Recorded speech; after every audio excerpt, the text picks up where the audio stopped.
report. So we'll see. Again, let me say this again, Alfred. So we'll talk about open flow Navier stoic flow equation a little bit next, actually this Thursday. And Haitham will talk about the damage model a little bit this Thursday. Hopefully, if we're not able to finish that, hopefully a little bit Tuesday next week as well. Then starting on Thursday, we can talk about the formulation for each problem. So I think it's better we tune the class towards your research needs. So we'll talk about the fracture, Navier-Stokes flow equations, and then also the damage modeling in concrete and plasticity. Would that work for you guys, or you guys would rather stick to the old syllabus and trying to go through the whole 2D theoretical formulation and application of those? Which way you guys prefer? Yes, for me, that will be working great because this will be toward or research. You wanted to gear toward research, right, Haitham? Yes. Okay. Alfred, is that okay with you? Geared towards research more? Yes. Okay. Same with me. Okay. Yeah, I think that's better because then later on, I believe if you guys start using finite element, you may have a lot of questions and you can always reach out to me and I can provide help to fix any potential problem there are. All right. Okay. Okay. So I know Jiao Li is doing fracture and she does a little bit large deformation theories. And I think large deformation series kind of covered in that because there was some other flag we have to open up to use large deformation theory. So I think Jiao Li is probably okay with that as well. Right, Jiao Li, or you have other suggestions?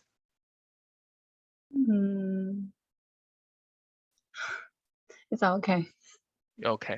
So I know this is new and I'm trying to do this because I see more and more finite element courses these days are getting into too theoretical orientated. And one of the students actually have practical needs. And I know one of the distance students who will be watching this on YouTube from Philippines. And Chris, I know you're watching. And if you are watching, I think you also have specific needs. You can email me and we can also include that in the rest half of the lectures. Okay, all right. So before I do anything else, and just to get you started, Haitham, what software you guys used before in finite element? Is it LS Dyna or is it Abacus? LS Dyna, right? Yes. Then Alfred, what kind of software you guys use for OpenFlow, or you're trying to use for OpenFlow? I'm trying to use COMSOL multiphasic. COMSOL. Yes. Okay. See, I'm very familiar with LS Dyna, but not much with COMSOL. And I know Jiao Li is using Abacus, and I know Abacus very, very well. So how about this?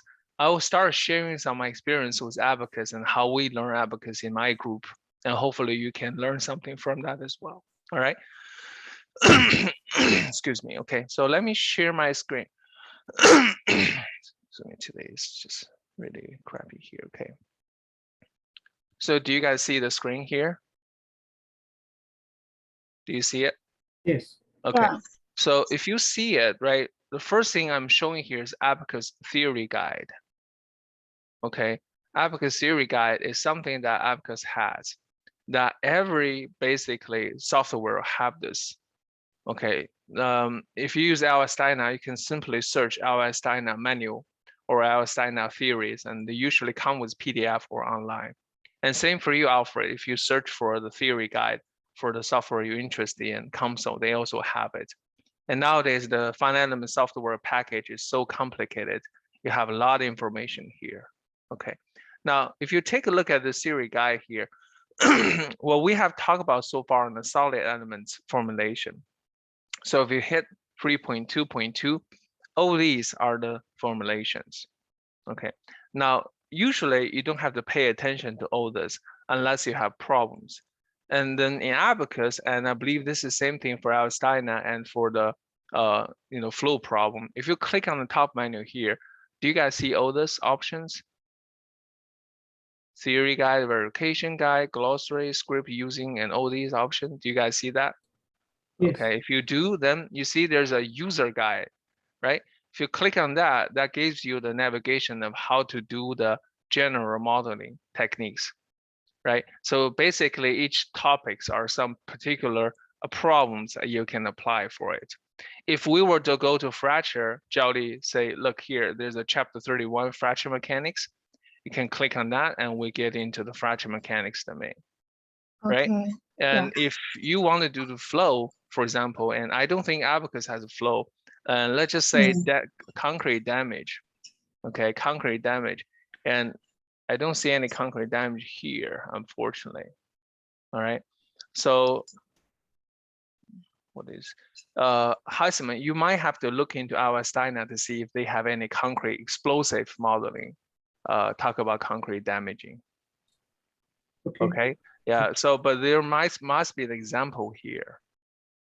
Okay, so the fast way to learn any finite software, if you have learned it before. So again, I want to hear a little bit your fundamentals about using software. So Jody, have you used the software before?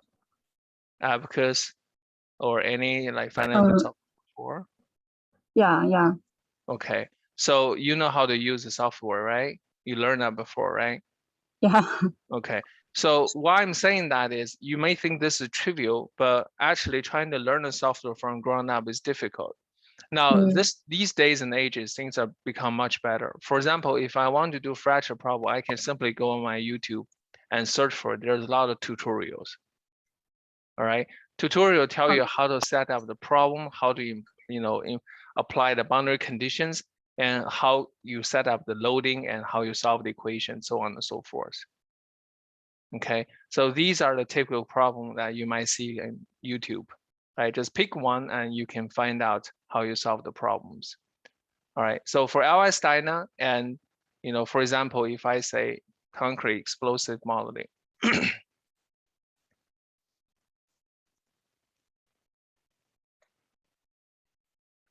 Heisman, do you see this? Yes, I see. Right, so they actually have a lot of tutorial here and help you to explain how to set up the model and everything. But almost all software, this is LS Steiner, right? You can take a look at the details of how to set up, but almost all software have three components: geometry, boundary conditions, materials properties, and loading. Okay, so let me say this again: geometry, boundary conditions, and materials properties and loading. Okay, so I guess for fracture problem, it is more into the geometry formulation because we need the stress singularity. For Heisman, your problem, we talk about more of damaging constitutives of concrete material itself. All right, and then for you, Alfred, in the flow problem, we're probably talking about the viscosity and rheology of the properties. So for concrete, we have viscosity built in for the fluid, right? So meaning the fluid is non-Newtonian fluid that can take shear stresses.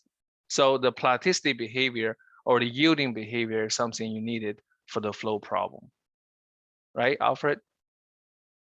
Or you have other, okay. So now we're in the same page. Now, as you see here, what we call it, Heisman, do you see this elements getting stretched and gradually going off the way? Yes. Okay, so this is probably what happens in collision as well, right? So these are not really, I mean, usually element won't disappear, right? So what it is that when the element gets into a complex stress state, it will get killed. Basically, the elements are destroyed.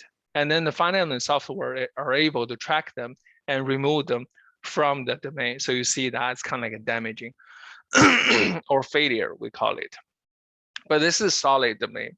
So for fluid, so non-Newtonian fluid specifically, Alfred, these elements will never go away.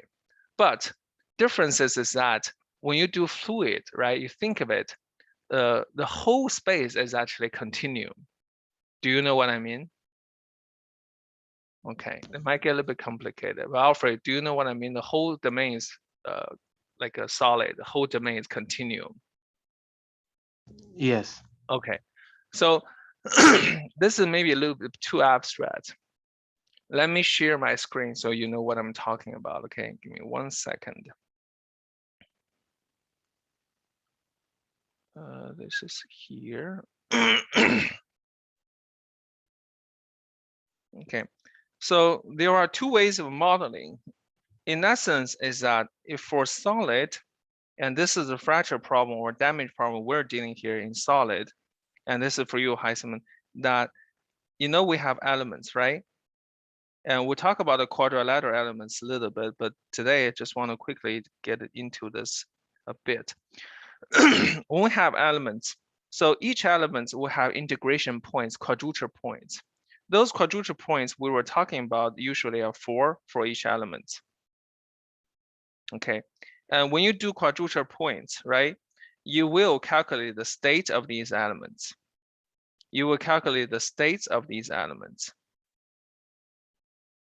Okay, so on and so forth.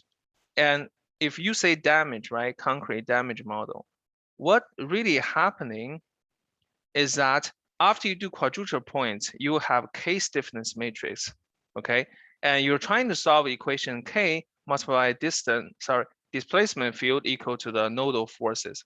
And again, the nodal forces are passed from one side to the other, right? So these are the nodal forces. So when we have concrete damage model, is that essentially we're creating a relationship between the strain and strain is in terms of gradient of displacement field. Okay, and then the stresses. All right. So for example, for a concrete damage model, you're talking about something like this. And when you have certain strain, it reaches the plateau. And then for some certain strain, it fails. And now translating that, this is stress, and then I can get back to the nodal force by stress integration. But essentially, I can convert this in terms of forces at each element. I'm just picking this element out. Let me use a small f, okay? And then displacement of each element, right? And this should follow a line like that. This should follow a line like that. Okay, not exactly one-to-one, but this is what it is. Now, the problem in damage or collision is that what things happen, right? When this, what I mean is when the stress or displacement has reached a certain level, this element failed. So abacus has a death or live element. Then our Steiner is automatic element removal, I believe. And then you cross out this element and then you don't have that element anymore. So then this element is still there, but really what's happening is they don't display it anymore. Okay, so elements will never go away, but you just don't display, don't show it anymore. When you don't see them, right, you think it's actually disappeared. Heisman, does that make sense to you? Yes. Okay, so this is the damage modeling we're talking about in collision and in concrete. And of course, in concrete have a different model, right? When we have static loading, have a response like this. When we have a different loading rate, it may have a different responses like that with different loading rate. All right, but that's okay. That's the general promises. Now for fluid flow, and again, I'm not expert in fluid flow, but essentially what you're doing is you have a grid. You have a grid, again, like finite element formulations. The difference is that each element, right? And on the integration points, you have density, corresponding density, you have velocity, and of course you have displacement at each nodal point, each integration point. And these values, again, converted back to the stress and say displacement or displacement velocity responses, right? So you might have, we call shear strain tau here, and this is again a displacement gradient, okay? And this will tell you that whether it will yield to a constant stress in rheology term, I guess this is the yield strength or plastic flow stress or not. And based on this response, we can judge whether the strain will happen or not, will be elongated or not. All right. So similarly, like concrete damage model in the Navier-Stokes equations, right? When you're trying to do this, and of course, Navier-Stokes equations for Newtonian fluid, you have some damping term added on because the viscosity in the fluid. But based on this different constitutive, what's really happening is that if your strain, pass by this critical threshold, your stresses or your shear stress will not increase anymore. So if you have a pipeline that you're pumping concrete out per se, right? So along this opening cut surfaces, right? Each point we have different stresses. And say this is the stress as a function of elevation Z. And each point we have a different strain, shear strain value tau. So your job basically here, Alfred, is to solve this velocity field and see how this velocity field evolves as you pump in more pressure at the water head, at the top head. Okay, so is that clear to you, or does that make sense to you, Alfred? Or something is So, not right? Yeah, go ahead. um, so in fluid flow, we are solving for velocity. Exactly, right? You're solving That's for all. velocity, but Okay. velocity is a u dot, right? Is u dot, Yes. right? Right. So it's derivative of u with respect to time, isn't it? Right? Yes. So essentially you are solving displacement, right? Because you have two Oh, okay. equations, right? Partial u, partial t on the left, and partial u, partial arcs x, which is the strain in the, this is tau basically, right? Shear strain. Actually, in this case, we don't have x anymore. We have z, right? It's a vertical distance, right? Yes. So essentially you're solving that Gaussian equation, but with this constitutive modeling.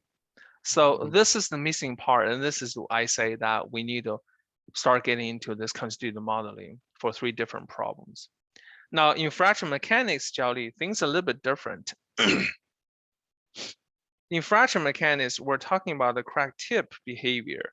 That means near the crack tip, the stresses go up.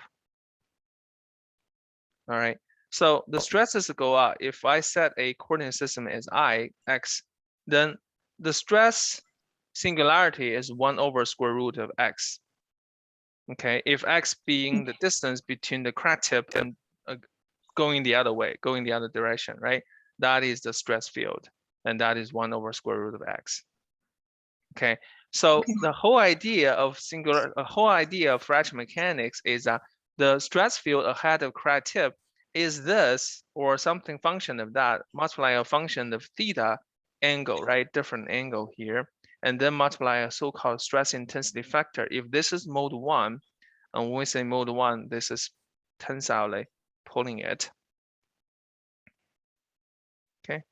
Yeah. And that is the stress intensity factor. So the whole idea is to formulate this stress singularity. When I say stress singularity is that when x equal to 0, sigma x shoot up, approaching infinity, right? So that is the singular point, meaning at the crack tip, there's infinite amount of stress, which is not happening, not reasonable, but this is so-called stress singularity. So in fractional mechanics, in finite element formulation point of view, it's a little bit different. We no longer worry about the stress strain response, but instead, we find a way to formulate element. We'll find a way to formulate element to give you that stress singularity, because in a normal element, there's never going to be an infinite amount of stress in any element. Is that clear, Jiaoli? Is that okay? Yeah, yeah. All right, right. So this, if I were to say it, this last problem is more geometry based. Geometry based. Okay, so now you see these 3 type of problems are the type of problem you guys will encounter in your research, and I would like very much to get into them. But as a selfish reason, because Jiaoli is doing fractional mechanics in my group, and also fractional mechanics doing fundamentals a little bit easier. So if you guys don't mind, I want to start with this topic first, okay? And the fluid problem, let's put it third, because solid problem I'm more familiar with, but equal amount of time, and we'll get into them. So instead of getting into more 2D and 3D and a lot of formulations, you guys probably hate it. And I want us to go like topic by topic, meaning we'll discuss the theory behind each problem, okay? And we'll talk about the finite element formulation, and we'll give you an example of how to solve the problem. And when I say example, in Abacus, I can probably even operate. Now, Steiner and Console, I don't have that installed on my laptop computer, and I might have to do YouTube tutorial walk you through, or some screenshots to walk you through how to do those. Would that be okay with you guys? Hythman, Alfred, mainly for you guys. Are you guys okay with this? Yes. Yes. Okay. So I know about Abacus very well. So I think Jody, we're covered. So my question for you and Heisman and Alfred is, to what extent you know your software? Have you worked on this software before? Are you familiarized with the software, or you have some you have zero experience with the software? I'm still learning now. At least Okay. the But modeling.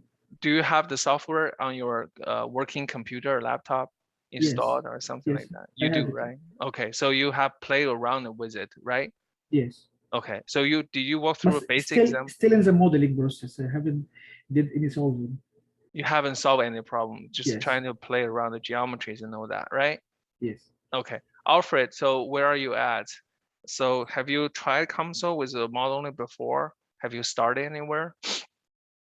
Yes, I've tried it. Just watch some YouTube videos on YouTube how to. videos, right? Okay, so have you do- ever solved a Newtonian fluid problem at least? No, I haven't Okay. solved. Okay, that's all right. So I would say that we will only talk about very simple examples from LSI and the console, and we can go from there. How about that, both of you guys? Heisman, Alfred, you guys okay with these choices? Yes. Sure. Okay, good deal. All right, so let's go with that. All right, so I want to talk about a little bit concrete damage model first, because that's my familiar with. And fracture mechanics, like I said, I'll talk about on Thursday, and I know a whole lot about it. But I want to introduce this called plasticity theories, right? Plasticity theories. And this is geared into concrete damage model. Again, today, like I said, is now more mathematic. It is more abstract. We're getting to mathematics starting next Thursday and then the week following Thursday, okay? So when we talk about plasticity concrete damage model, what is concrete damage model, right? So there are what we call a scalar form and vector form, or better call it tensor form of mechanics. Okay, so we all know that stress in 2D have sigma xx, sigma yy, sigma xy, and sigma yx, right? And this is in 2D. And then we talk about stresses in shear, we call it sigma xy, tau xy, right? And should be same symmetric, so sigma yx equal to tau yx. That's for shear, right? And then this is the tensor form of a stress in tensor form, right? Oh, actually, it's better way I put the scalar form out there, okay? All right, so when we have the tensor, what I mean by tensor? Tensor means if I have one element, Ken Heitman, this is critical for you though. For one element, how many stress components I have for one element? Heitman, are you listening? How many stress components I have in one element? Yes, sir. What How element? many It's two stress components. components? Sorry again? 4 components. 4 components, right? Yes. So quick question then, if I have 4 components of a stress, when you're trying to do explosive, your collision, you have your vehicle, right? Truck specifically running Yes. against the concrete, right? How do you judge if concrete failed or not? Can you, which stress component you use to judge whether the concrete failed or not?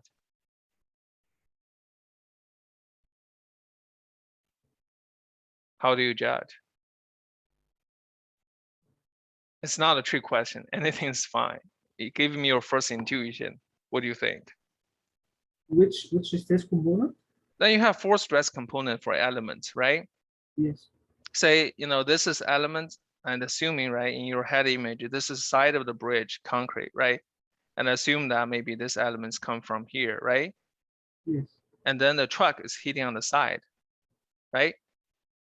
Yes. And now, which stress component you can or you want to use to judge whether the element has failed or not? Will if the component failed in any stress, it will the whole element will be failed. Right. So you're thinking maybe just the stress in this direction, right? Yes. Right. But my argument is that how do you know that stress in this component represents element? Because I can simply change my coordinate system to be a different coordinate and say maybe this stress, right? Because when I crush this element, what you see is a shear failure, right? Usually, Yes. right? Or totally smashed. So there might be some crack like that. So we don't know exactly which stress state we're going to use to represent the damage of an element. Okay, unless there's a theoretical formulation for us to do that. Is that right? Yes. Right. So that's the motivation why we need scalar form. Scalar form means an equation of stress tensor. And usually when I use scalar, I use a bold. When I use a tensor, I use a bold labeling system, meaning it's a tensor. And scalar is just very light, meaning it's just one value, okay? And sometimes to differentiate, I put a wiggling mark underneath it, means it's matrices. If I don't put a wiggling mark, that means just a scalar, just one number, all right? So we need a single or scalar form of representation of the stress into the element. And this is what we call, for you, damaging criterion or yielding criterion.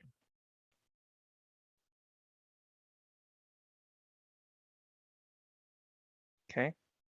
And again, this is for mainly for housing, but Zhao and Alfred, I hope you guys are together on this ride, so you learn this, right? So as a more of an introduction knowledge to you guys, and you need it in other applications as well, okay? So for example, if I use concrete, right, there are so many things, and the most commonly used stress state or scalar stress states are von Mises stress state and Tresca stress state. So you guys are all familiar with principal stress, right? What is principal stress, Hytham?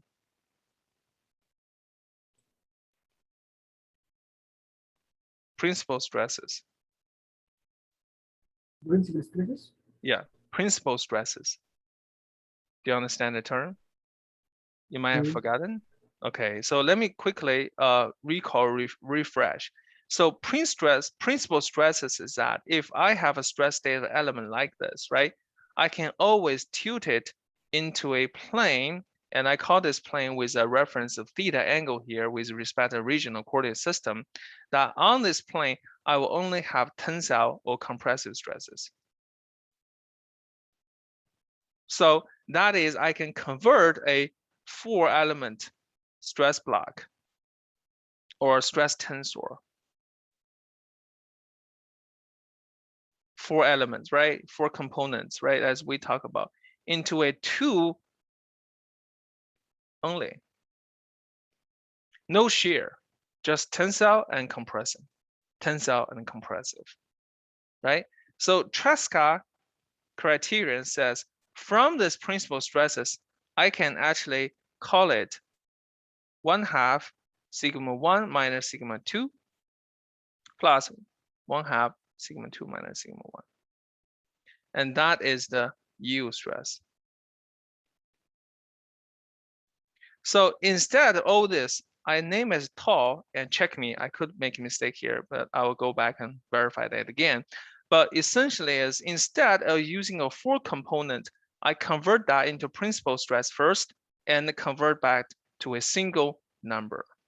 So now, don't really care where the truck is hitting on my element. I don't care. I don't care. Whatever stress state I can I have on each element, I can rotate it into a direction that the maximum tensile stress and the maximum compressive stress come out and don't have any pure shear stress. And then from that principal stress, we can convert it into a Tresca criterion. And now this Tresca fellow is just one number tall. It's just a one number tall here, okay? And that is the Tresca stress. then correspondingly, I can do the same thing for strain, isn't it? I can do the same thing for strain. Now, there are 4 components for strain as well, remember? Right? 4 components corresponding for strain and as well. Convert that into principal strains, okay? And then convert that into Tresca strains, right? And then I get the Tresca strain. So now, if I establish a new scalar form of stress and strain for this particular element, I can show a curve, and this is a testing result, right? So I run the experiment and I got this nice curve here, and I call this constitute, meaning a materials law that this element has to obey. Okay, so Haisam, when we do the calculation, the final element, what we really do is we use the stress component to form the K stiffness matrices, because the stress components, elemental stress, go into the F right hand side, right? And find the displacement, and this is related to the strain. Solve that for it, and then rotate to sigma 1, sigma 2, the principal stress component, and get my Tresca and see and judge basically where we at on this curve. Okay, then get the corresponding curve, get corresponding strain here. And what's really important is that at any point of this curve, if you do a tangential line here, there is a slope, isn't it? And that slope will get feedback all the way, and forgive me, my wiggling drawing here, all the way back to the K stiffness matrix, because now K is no longer a constant, but a function of displacement now, nodal displacement now. So once you update K, you recalculate your stresses, right? The next step, it might goes to this point, for example. So what's really happening in finite element is that at any each point, you will solve the governing equation, update your displacement field, go back your constitutives, find out the corresponding stress strain relationship, and then find the point and marching on till your elements failed, and you say, okay, look, the element does not have any stiffness anymore. Okay, is that clear, Haisam? Any questions? Yes. Is this clear? Yes. Okay, so what we have talked about so far basically is teaching you how to solve a KU equal to F at one point. All right, so we reach a convergence based on this current displacement field. But what you really need to do is, as your loading increases, the displacement increases, meaning your strain increases, you're actually marching in the axis of strain, trying to calculate and find your stress that way. Okay, so that's what we're dealing with here. Okay, that's what we're dealing with here. All right, so let me ask you this quick question here. So Haisam, what if my stress has exhausted, or my strain has exhausted here at the failure strain of concrete? What will happen to the element? It will fail. Say it again. It will fail. It will fail, right? But Yeah. in numerical way, there's no definition of fitting unless you tell there's a definition of fitting. Is that right? So if you look at this here, the stiffness of this point, if I do a tangential line, is become negative, isn't it? Yes. And you remember what we said, the determinant of the K stiffness matrix has to be always greater and positive definitely greater than 0. Is that right? Yes, right. So what happens is that we cannot always use tangential stiffness as the stiffness of the element, isn't it? Okay. So what we do instead is that we're going to use secant stiffness. Secant means you connect the original point to this dot and get the stiffness. Okay, so what you're seeing here is that initially it is elastic, right? The stiffness is high. As you progresses in terms of strain, your stiffness decreases and becomes softener. Is that right, Haisam? We can't see your screen. Oh, you cannot see my screen, so sorry. Yeah. Let me share it.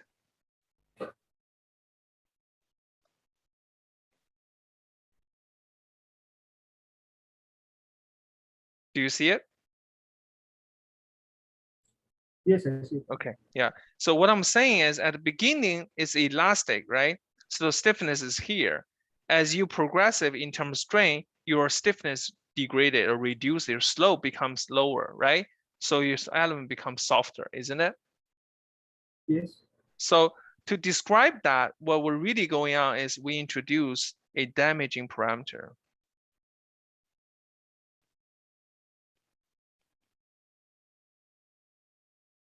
Okay, so K as a function of epsilon now as a function of strain would equal to 1 minus D, and usually this is damaging parameter,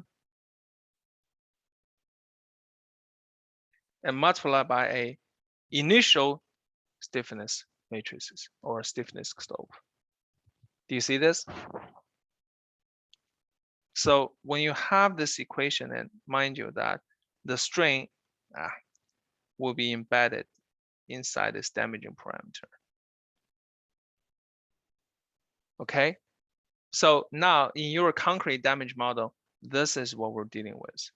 And this strain here is not a tensor form. Okay, sorry if I mislabel here. It's a scalar form. And all these are scalar. Damage parameter D is also scalar.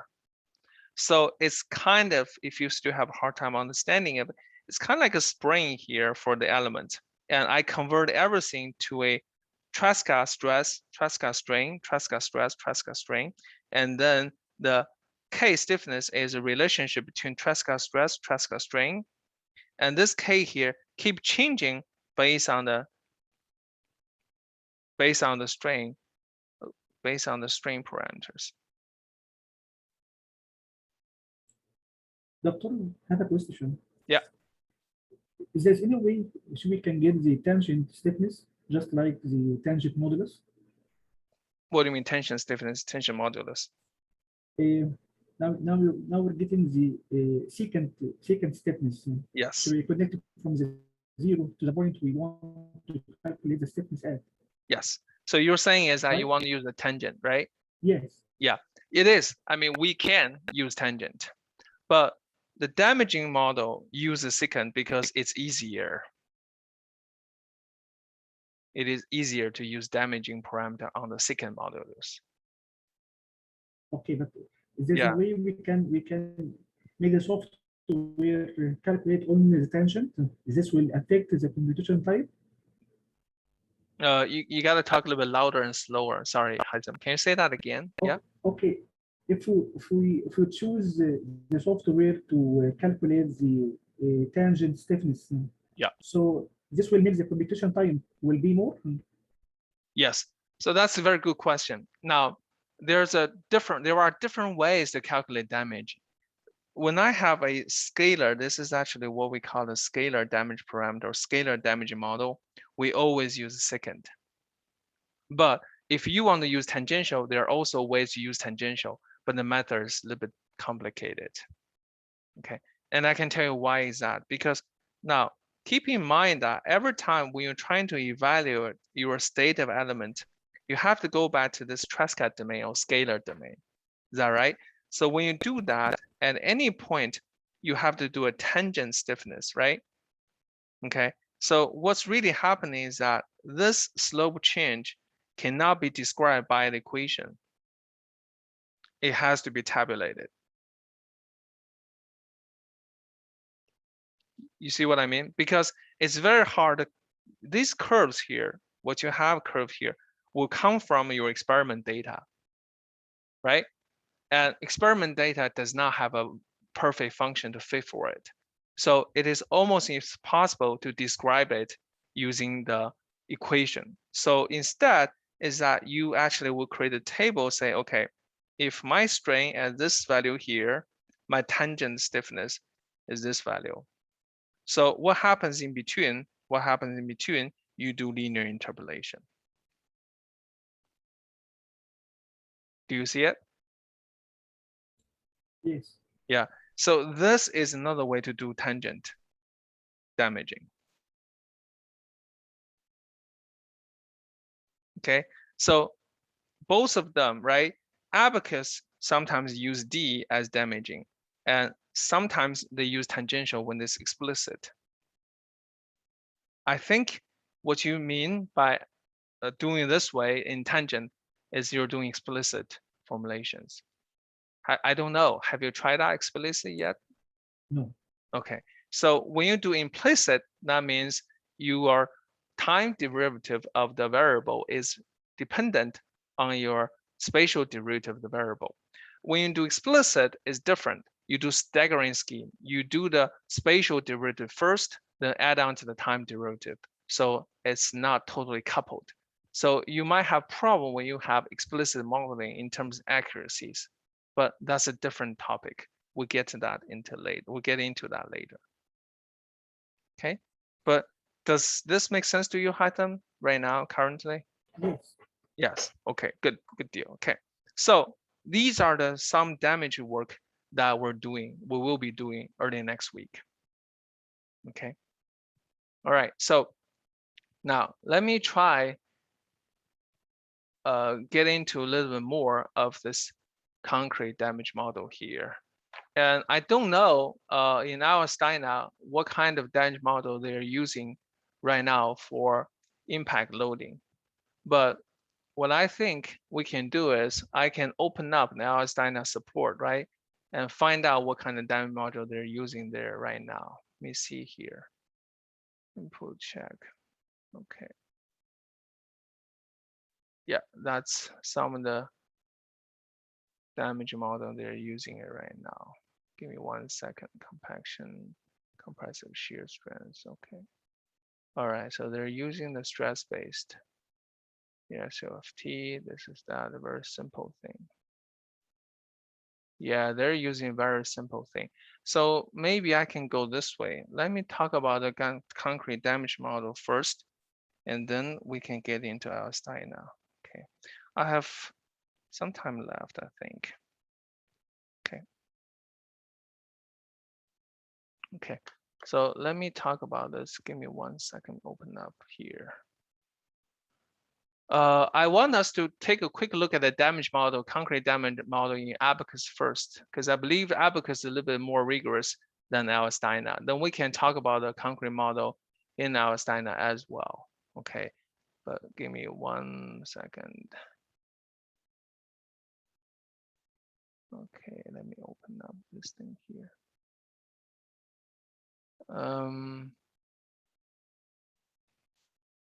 And I think I would assume that in our Steiner.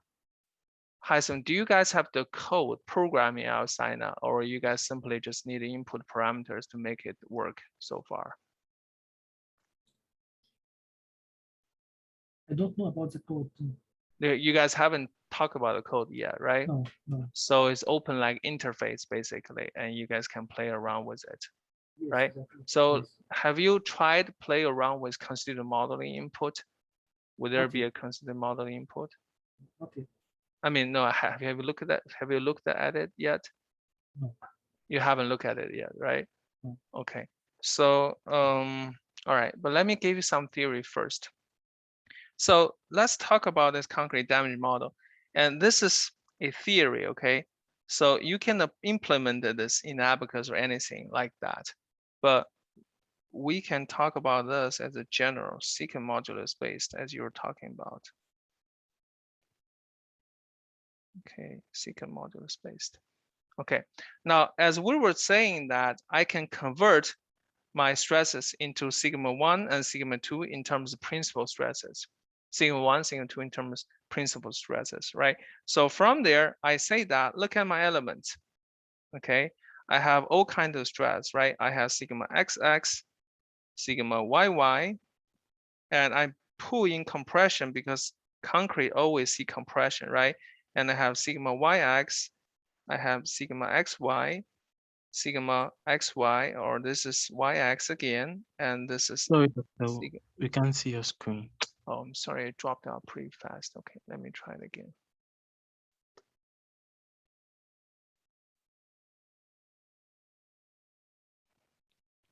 Do you see it now? Yes. Okay, good deal. So these are all the stress components, right, on this block here, Now, first thing we need to do is we'll convert this into a principal stress plane. And when we have principal stress plane, this is sigma 1 and this is sigma 2. Okay, and I want us to be a little bit fair, and let me just say sigma 1 equal to, say, compression, okay, or sigma C in short, and sigma 2 equal to tension, okay, and let's call it sigma FT to be clear. All right, now instead of Tresca, we can do a two-way failure, right?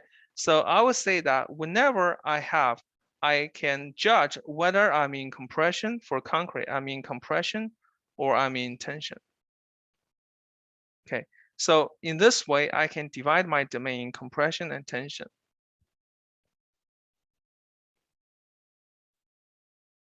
Okay, so assume I have compression curve on the left and follows certain curve like this, and compression tension curve like that, and it follows something like this.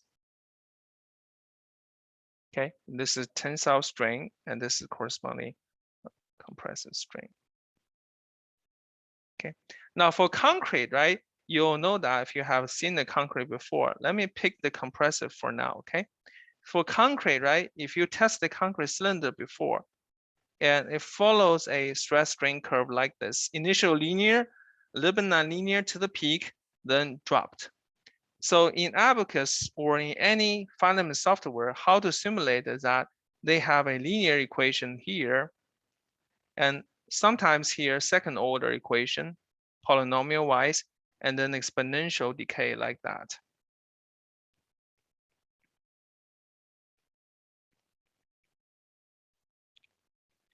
And all these stages, right, you can use to describe the curve you obtain from the experiment. That is to say that you get experiment data like this, and you find all the stage equations and plot them to match with experiment data.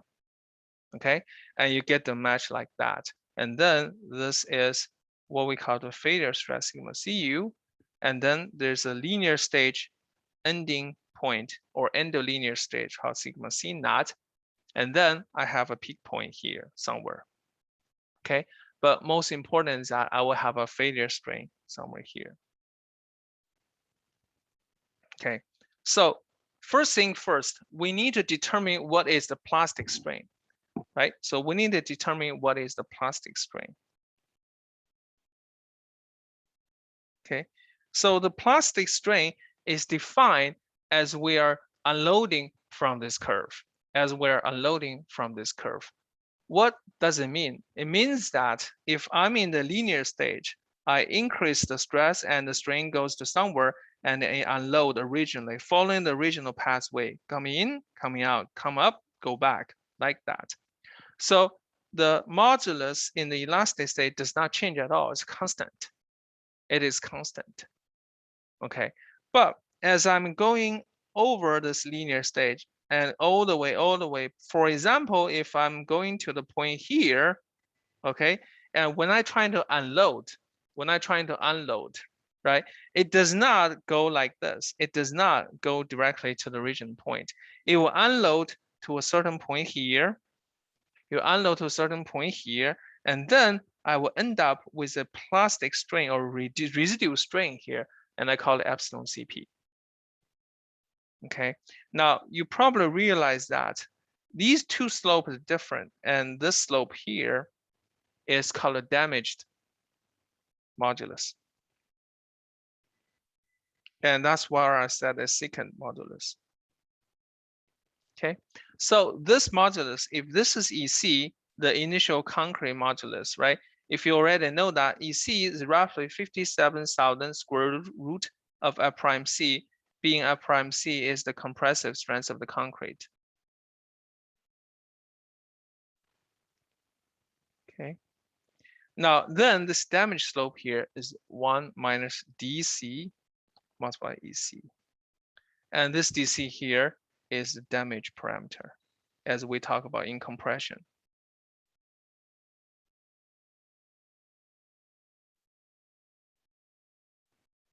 Okay, and now same point, right? Same point. If I do the parallel, right? Do the parallel, meaning follow the same slope as this one here, right? I supposedly I will unload to this point here. Now the difference, right? The difference between them two, which means this string here is the recovered elastic strain, epsilon CE.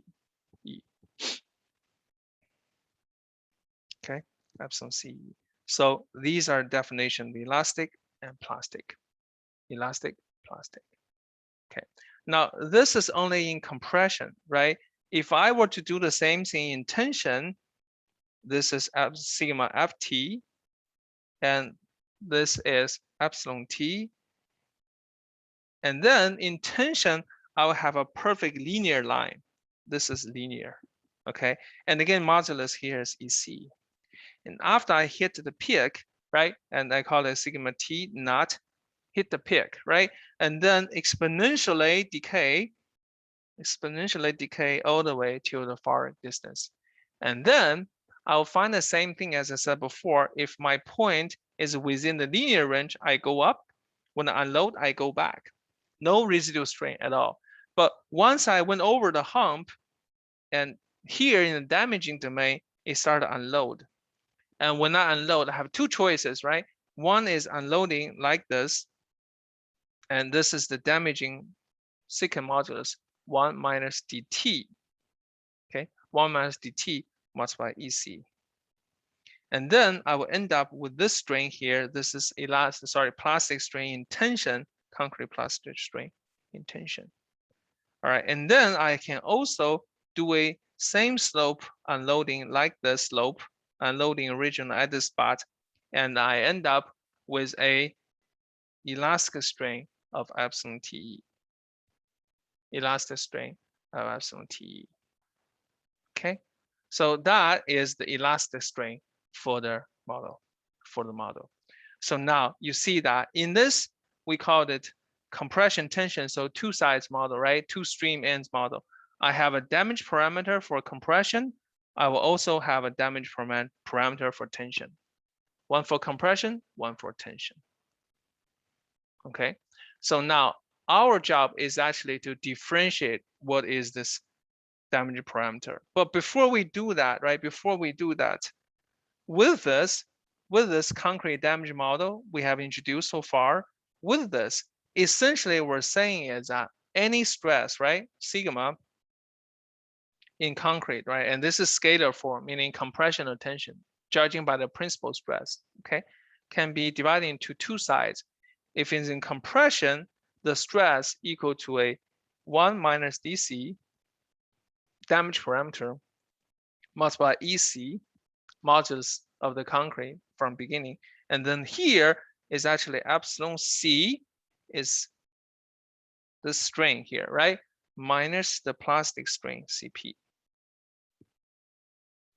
Okay, and for tension, sigma T, that is equal to 1 minus D T, damage parameter a little bit different, multiplied by EC. And here's the strain in tensile, right? Minus epsilon TP. And this is the, what we call it, concrete.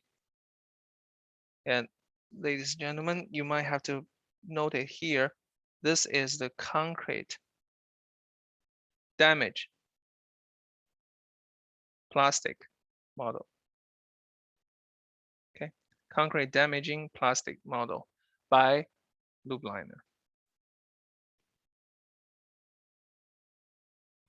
Okay, and the two guys by loop liner and the. Okay, so this is essentially what we use for the concrete damage model. So I want you just to pay attention here. So several things you see that. First of all, it is a secant modulus based. Okay, it's a secant modulus based, so it's easier to operate. Second of all, right, the damaging parameter is what? Is a linear equation, which means the damaging function here is 1 minus D. It's a linear equation. So when D equal to 1, what happens? this becomes 0, and you don't have any stress, meaning you don't have any stiffness at all for the element. Okay, so that is the difference. That is the difference. Okay, and we'll talk about this loop liner damage model in more details in our next lecture. And then after that, we'll get into one example of concrete damage, hopefully with this. Okay, and of course, we'll talk about the fracture and then the flow problem in the following week as well. Okay.